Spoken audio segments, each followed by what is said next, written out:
El doctor además trabaja en el Centro Médico Pediátrico Londres y la Clínica del Iste de Chetumal en Quintana Roo. Doctor, adelante. Gracias por sus amables palabras, doctor Tristán. Agradezco a la Academia Mexicana de Pediatría, a través del Consejo Directivo, el doctor Arturo Perea, la invitación. A mi esposa, que siempre me acompaña dejando casa y chamacos en casa. Gracias por estar aquí conmigo. Veo que no avanza, no sé si me ayudes, ¿ok? Pues vamos a hablar de algunos aspectos importantes y bueno, les agradezco que los que se quedaron, que ya es hora de comer. Vamos a repasar algunas cosas y vamos a dejar algunos puntos claves respecto de la hipoacusia, los avances genéticos, los avances en legislación y lo que tenemos. La siguiente. No tengo ningún conflicto de interés en esta plática, no trabajo para ningún laboratorio ni para ninguna empresa farmacéutica. La siguiente. Este es un video que ahorita que empiece a girar van a ver que no nos transmite nada, y no nos transmite nada porque no tiene sonido. Vemos un carro bonito, vemos una moto bonita. La siguiente. Pero si vemos este mismo video con audio, nos envuelve, nos involucra, nos estimula.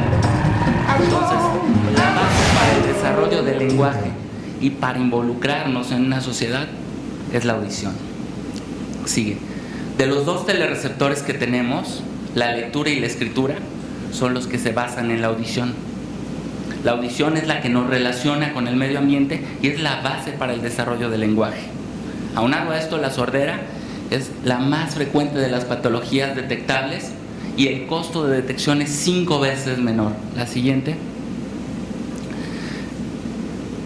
Aquí está. En una universidad, que es la única que se dedica a emprender y tratar a estudiantes sordos, hicieron un estudio y determinaron que el jardín hasta el 12 grados, o sea, esto es la primaria, secundaria y preparatoria, cuesta a un niño normalmente el entrenamiento $9,000. Si eso lo traslapamos a un niño sordo integrado a audición, nos cuesta alrededor de $44,000, 5 veces más. Pero si lo traslapamos a un niño sordo en una escuela especial, ese costo se incrementa hasta 10 veces, $429,000. Lo importante de esta diapositiva de la Universidad Gallaudet es que el 90% de la inversión que hacemos en niños sordos debemos de hacerlos en los primeros 5 años, cuando todavía tenemos la plasticidad cerebral. Ya después no tiene mucho sentido. En esta diapositiva quiero decirles que los niños aprenden a hablar en el hogar, no en la escuela. Entonces la detección oportuna en los primeros meses es fundamental, si no, no tiene sentido. Aprender a leer y escribir se debe gracias a la audición. El niño sordo no aprende a leer a pesar de que tenga una visión adecuada. Y el niño ciego puede leer sin ver, por ejemplo en el esquema Braille, porque escucha. Entonces es importante. Cuando se enseña a niños con hipoacusia o sordos sin lenguaje oral, su nivel de comprensión va a ser hasta tercero de primaria. En cambio, el niño sordo no oye, no habla, pero tampoco lee ni escribe, aunque tenga la vista disponible. De ahí la importancia de la detección en esta discapacidad. ¿Qué estamos haciendo bien y mal? Bueno, esto, vean la fecha, todavía es del año pasado, y esto es lo que reportan en las cartillas nacionales. Respuesta clara bilateral, porque la persona que está haciendo el entrenamiento o la que está haciendo la detección con tamiz auditivo no tiene el entrenamiento apropiado. Entonces no hay respuesta clara bilateral. Tenemos que señalar si hay una respuesta de células ciliadas externas, lo vamos a ver adelante, y más adelante vamos a ver si esta prueba va en función del número de decibeles el cual está escuchando en diferentes frecuencias del niño. Y yo lo traslapo también esto a las cartas de Snellen en agudeza visual. Es como si un paciente le hacemos una evaluación, le decimos, no, pues ve las letras, pues sí, pues sí pasa. Oiga, pero ¿cuánto veo? No, no sé, yo sé que usted ve. Así, oiga, ¿escucha? Sí, sí escucho, pero ¿cuánto? No, no sé, pero pasa. Entonces eso de pasa o no pasa, respuesta clara, es algo que tenemos que cambiar. La hipoacusia la podemos clasificar en muchos esquemas, en etiología, con causas prenatales o postnatales o neonatales, cuantitativa de acuerdo al número de decibeles, topográfica si es aérea o de conducción, neurosensorial o sensorio-neural, o las mixtas. Y la que nos interesa en relación a la adquisición de lenguaje es prelocutiva, perilocutiva o postlocutiva. Aquí un recordatorio breve de cuáles son la clasificación En cuanto a decibeles, la leve es hasta 40 decibeles y el niño deja de percibir hasta el 10% de la señal del habla. La moderada es hasta 55 y entiende el habla de la conversación, pero tiene que ser a una distancia de 1 metro. Las que son graves, hasta 70 decibeles, si no tiene amplificación, pues tiene que escuchar más o menos en voz muy alta y no percibe 100% de la señal del habla en una condición típica. Las de 90 decibeles, que son severas, es posible que el lenguaje y el habla no se desarrollen y tenemos que hablar alrededor de 30 centímetros de distancia, lo cual no sucede habitualmente. Por último, las profundas son las que son candidatas a implante coclear y las que necesariamente tienen que tener un apoyo importante. Pero llega el papá, le hacemos el diagnóstico y nos dice, bueno, pero ¿por qué mi hijo no escucha? Fue un embarazo normoevolutivo, no tuvo problemas, no tuvo complicaciones, no tuvo ictericia, no estuvo en incubadora, pero no escucha. Entonces nos limitamos a decir, bueno, pues es que está dañado el órgano de Corti. Pero luego nosotros ni siquiera entendemos qué es el órgano de Corti y ahorita les voy a traducir a qué es esto, ¿no? Es el órgano receptor que genera los impulsos eléctricos nerviosos como una respuesta a una vibración de una membrana basilar y tectorial. Ahorita lo vamos a ver. Hay 2 tipos de células que vamos a conocer ahorita muy bien. Una es la célula ciliada interna, que son alrededor de 3.500, y la célula ciliada externa, que es 4 veces más, alrededor de 12.000, 12.500. Esta mide 12 micrómetros y esta 8 micrómetros. 1 micrómetro es la 10 millonésima parte de 1 metro. Y aquí hay una microfotografía electrónica, células ciliadas internas en hileras de 3, externas en forma de W, que es como esta, siempre vienen en hileras de 3 y cada una tiene una frecuencia de detección del sonido. La mejor audición que vamos a tener la vamos a alcanzar alrededor de los 10 años, donde vamos a percibir una amplia variedad de sonidos del lenguaje. Después de los 10 años estas células empiezan a morir y estas células, como las neuronas, tienen la mitosis terminal antes de diferenciarse, lo que significa que no se van a reproducir, se mueren y no existe reproducción. Esta es una vista de la cóclea cortada y la rampa vestibular y timpánica. Ahorita lo vamos a acercar. Este es un flash y me ayudó a hacer mi esposa para esquematizar cómo son las células. Aquí hay una célula ciliada interna, es 1:3 respecto de la célula ciliada externa. La información hace que haya una despolarización y aquí se mueven los pelillos de las células, ven, al moverse se despolariza y hay un impulso aferente que lleva la respuesta eléctrica y eferente que lleva la información al córtex cerebral. Así es como escuchamos. La siguiente. Bueno, al final del día, lo más importante que tenemos que saber es todas estas despolarizaciones son mediadas por iones de potasio e iones de calcio. Y todo eso se hace a través de una traducción de algo que vamos a llamar conexinas. Vamos a entrar en el mundo de las conexinas y van a ver la diferencia en cómo se despolariza una célula y cómo deja de despolarizarse. Las conexinas, que en la diapositiva que ahorita me van a pasar lo vamos a ver. Este es un corte transversal de la cóclea, la rama timpánica, la rampa vestibular, y en medio tenemos lo que circula como endolinfa. Debajo de esta lámina, que es la lámina reticular, vamos a encontrar el órgano de Corti, este chiquitito. Y si lo vemos así es difícil entenderlo, pero es como aparece en los libros. Aquí es donde sucede todo el intercambio de endolinfa, de cationes, de iones de potasio. La genética molecular nos dice que hasta el 60% de las sorderas son autosómicas recesivas.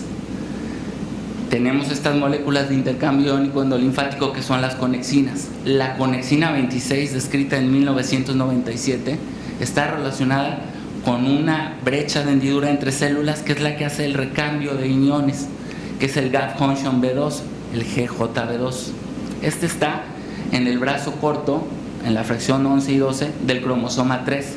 Pero las principales causas de hipoacusia de origen genética son por fallas en la conexina 26, en la 30, en el gap junction B6, en la 31, que es el gap junction B3, y en la 43, que es el gap junction, el A1. La 43 es de carácter autosómico dominante. Entonces, si vemos, la mayoría de las sorderas pues son de origen genético y la mayoría no tienen un factor predisponente.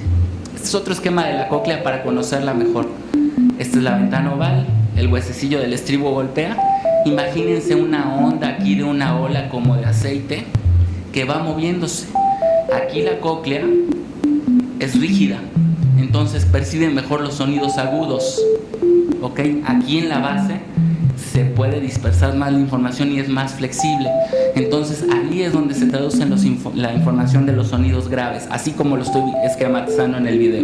Entonces, si conocemos la cóclea, es como podemos poner una audioprótesis en un niño, porque vamos a entender cómo ese rango dinámico de la audición lo vamos a traducir y llevar hacia un punto. Si eso no fue suficiente para entenderlo, tengo un par de esquemas más que vamos a conocer. Pero bueno, digamos que estas son las conexinas, que están formadas en grupos de 6. Aquí está cerrada y aquí está abierta. Y en un video vamos a entender cómo se abren y se cierran. 6 conexinas forman un hemicanal. El hemicanal está a la mitad de una célula y el otro hemicanal a la mitad de la otra. Y cuando se abre es cuando transfiere esta descarga de iones. Y es cuando sucede esta maravilla de la audición. Aquí, cuando tenemos un hemicanal, los podemos tener heteroméricos, que significa que las conexinas pueden ser diferentes, puede ser una 26, una 31 o una 43. Y los heterotípicos son los que de un lado están formados por un tipo de conexinas y del otro lado de la célula por otra. Finalmente se enlazan. Y este es el video que quería presentarles. Aquí está el bombardeo de moléculas endolinfáticas. Vean qué maravilloso es cómo se realiza este intercambio. Y le bajamos un poquito el audio y vean cómo las conexinas están aquí bombardeándose. No es un tiro certero, pero aquí vemos cómo se abre. Está abierta por estimulación de estos canales iónicos en los cuales entran moléculas como ATP, segundos mensajeros, iones. Y ya que está abierto, y solamente cuando está abierto, entonces estos haces de moléculas tienen que pasar a través del hemicanal para poder entrar al otro lado de la célula y generar un movimiento que se va a traducir a través de una actividad eléctrica hacia el córtex, y así es como este movimiento va a hacer que entendamos en realidad la audición como la conocen. Entonces todo este proceso, que así es más fácil entenderlo que el dibujo, es la base bioquímica de la audición. Aquí este video es de las fotos que les presenté hace rato y es más claro y entendible. Esta es la cóclea cortada. Recordemos que los huesecillos del oído medio, desde que nace el individuo, son iguales hasta que se mueren. Entonces no crecen. Aquí están las hileras, quedamos que son 3 hileras de células ciliares externas. Acordemos la forma que es en B. Cada hilera es la que se va a deformar conforme el tiempo y cada hilera percibe una señal diferente del sonido de acuerdo a su tamaño. Conforme el individuo va creciendo, estas se van muriendo. Aquí está la representación de la célula que se llama de Dresner y de donde sale la célula ciliar externa, que le podemos llamar pelillos. Y estos pelillos son los que se despolarizan. Esta despolarización, aquí van a ver un pequeño movimiento. Cuando hay sonido, se expande y se retrae. Entonces esta maravilla que les estoy presentando es realmente la base molecular de la audición. La etiología de la sordera, me decía el doctor que 1 de cada 600, el doctor Tristán, bueno, 100 de cada 1000 personas tienen problemas auditivos, pero 2 de cada 1000 tienen una hipoacusia profunda o sordera. Entonces de ahí la relación 50-1. La audiología es la especialidad de la medicina que no nada más se dedica a la prevención, pero a diferencia de otras, como por ejemplo en la infectología, debemos de hacer el diagnóstico temprano, no esperar a que presente síntomas. En infecto esperamos que se enferme y lo tratamos. En inmunología esperamos que se enferme y luego descubrimos que el niño tenía una inmunodeficiencia. En audiología es al revés, primero lo detectas y lo tratas oportunamente. Entonces 2/3 son genéticas, de ellos 30% de las sorderas congénitas no tienen ningún factor de riesgo, entonces no busquemos factores de riesgo. Hay no genéticas relacionadas con factores ambientales o de tratamiento, como los que mencionamos, ictericia, hipoxia, etc. Y bueno, de las no sindrómicas, que son el 70%, son autosómicas recesivas, o sea, un padre portador que no expresa la enfermedad tiene 1/4 parte de posibilidad de tener un niño enfermo. La autosómica dominante es del 15 al 25% y las ligadas a X y mitocondriales ocupan el 1%. Quedamos que hasta el 60% son por alteraciones de la conexina 26, que es la más conocida. Ahora vamos a entender la nomenclatura. Hasta hoy, y esto se puede revisar a diario, hay 57 losis conocidos, de los cuales solo hemos clonado 17 para la autosómica dominante, hay 77 para la recesiva, de los cuales 17 están clonados, hay 8 para la ligada X, del cual solo 1 se ha clonado, y mitocondriales son 2 con 2 clonados. La definición le llamamos DFNA a la autosómica dominante y se va numerando 1, 2, 3, 57, etc. Y la autosómica recesiva, que es la más común, es DFNB del 1 al 77, y la ligada X nada más le ponemos DFN. La que sigue. Entonces, es una síntesis más o menos de la sordera sensorineural. Está afectada generalmente por la conexina 26 en el gen GJB2, en el gap junction B2, la 30 en el B6, la 31 en el B3, y aquí está la que está ligada a la 1, que es autosómica dominante preferentemente, aunque también se ha descrito en recesivas. ¿Pero qué estamos haciendo mal? Bueno, pues esta es una publicación, vean la fecha, es de febrero de este año, y dice: tamiza neonatal auditivo puede evitar sordera. Ustedes saben, y yo sé, y todos sabemos que el tamiz neonatal auditivo no puede prevenir absolutamente nada, puede detectar y entonces hacer una intervención temprana. Entonces hasta hoy estamos desinformando. ¿Por qué? Porque no entendemos bien cómo son los mecanismos de audición. Y de aquí tenemos que dejar claro que de cada 10,000 niños, por lo menos 30 tienen problemas auditivos, muy por arriba de todos estos que hemos estado tratando en otras ocasiones y que todos se pueden detectar. Entonces tenemos que ponerle especial interés a algo que es más frecuente y prevenir la discapacidad, evitar el daño y la disfunción, y por lo tanto la desventaja que tienen nuestros pacientes respecto de otros por tener eso. ¿Qué seguimos haciendo mal? Esto es un estudio serio de la revista Salud Pública de México, y dice que en el estudio ninguno de los niños que tenían hipoacusia fue detectado por el tamiz auditivo neonatal universal. Ninguno. ¿Ok? Y dice, esto es lo más interesante, que se hizo con una correlación de 95% de confiabilidad en una encuesta, que el factor determinante fue la ausencia del lenguaje después de los 12 meses, sin importar el nivel de instrucción de los padres. ¿Y qué tiene que ver que el papá haya estudiado o no con que el niño hable? Y la ausencia del lenguaje fue el factor determinante para determinar si tenía hipoacusia. O sea, ¿qué tiene que ver que el niño no hable para saber que no escucha? Nosotros tenemos que saber que nuestros niños no escuchan antes de los 3 meses. No tiene nada que ver que no hablen, porque para cuando ya no habló, que es a los 2 años, ya tenemos mucho retraso en la intervención temprana. Entonces, la primera lección, y lo que siempre dejo en estas pláticas, es asegúrense que la audición es la correcta mediante un estudio tangible. Autoemisiones, productos de distorsión. En otra plática hablaremos de cuáles son los estudios que debemos de hacer. La ley ya prevé algunas cosas. La Cámara de Diputados en febrero del 2012 hace una revisión y dice, en la Ley General de Salud, la fracción 2 al quinta, dice que la revisión de la retina y el tamiz auditivo del prematuro es obligatorio, y la detección temprana de trastornos de salud visual y auditiva. Entonces ellos lo modifican y dicen, debe decir la aplicación del tamiz auditivo neonatal, y lo pasan con los senadores. Y los senadores dicen, estaba bien como lo decía, pero lo que debe decir es la aplicación del tamiz oftalmológico neonatal, y vamos para atrás, porque entonces queda desde el 2012 una sombra legal.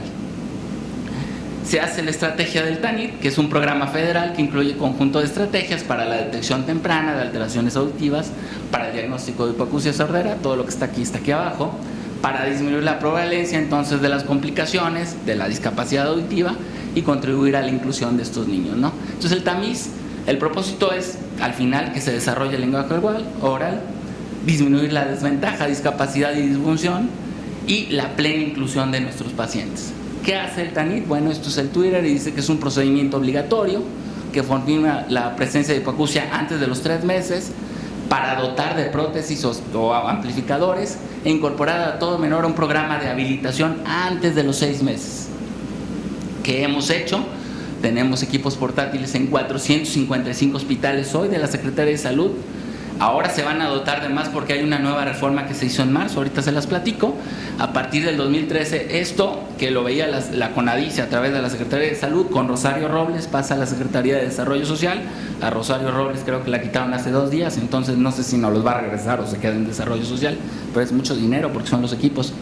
Entonces, desde junio, desde el 2010 que se implementó, se han hecho 1.2 millones de tamices, la mitad del total.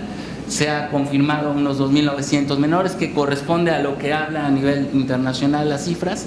Hay un análisis muy interesante del doctor Pedro Berruecos acerca del TANIT en una publicación de la academia, ¿no? Entonces, dice que tenemos ahora un seguro para dotar de prótesis. Este seguro nos dota de auxiliares auditivos y en caso de necesitar el implante coclear lo podemos hacer. ¿Qué se hizo ahora en marzo? Se agregó este parrafito que en caso de discapacidad auditiva se garantizará la atención gratuita, prioritaria, con avances científicos. Eso incluye los implantes, los auxiliares, que de repente no son los que deberían, pero pues al menos son gratis, y la detección. Aquí hay unos ejercicios que hace la doctora Marta Rosete y dice que el costo total de realizar a un niño con auxiliares, hace un ejercicio ahí muy bonito, son 480,000 pesos. Si lo implantan es más o menos lo mismo en un esquema de 4 años, habla de números, y al final dice que si este niño deja de ser inválido y produce 6 salarios mínimos, con un ISR de 20 en 15 años recupera el costo, ¿no? Es mejor esto, tener un intérprete laboral, un apoyo económico vitalicio por invalidez y un costo mayor, ¿no? El mensaje que debemos de tener en la academia es que todo niño debe de ser tamizado al nacimiento, e insistir en ello. Que los primeros 5 años son los más importantes por la plasticidad cerebral y lo que platicamos. Que los costos del retraso en el desarrollo son superiores en niños que no se intervienen a tiempo, que ya tenemos legislación que soporta esto y que hay que dedicarnos a entrenar profesionalmente a las personas que se dedican al tamiz. Mi Twitter, por si tienen algún comentario, estoy a sus órdenes y les agradezco mucho su tiempo y cortesía.